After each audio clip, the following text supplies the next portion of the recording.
ikaapat na Pangulo. Sergio Osmeña, 1944 to 1946.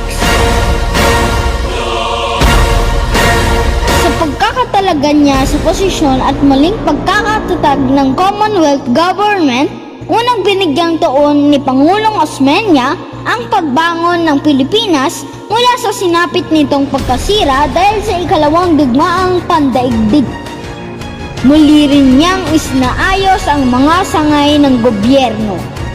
Binuo niya ang kanyang gabinete at binuhay ang kapangyarihang kataas-taasang hukuman. Itinulak din ni Pangulong Osmeña sa US Congress ang pagpapasa ng Bell Trade Act. Nang maaprubahan ng Kongreso ng Estados Unidos, nakatulong ito ng malaki sa ating ekonomiya. Sa pamamagitan ng Bell Trade Act, nabigyan ng pagkakataon ang bansa na makapagluwas ng ating mga pangunahing produkto sa Amerika nang walang kinakailangang bayarang buwis.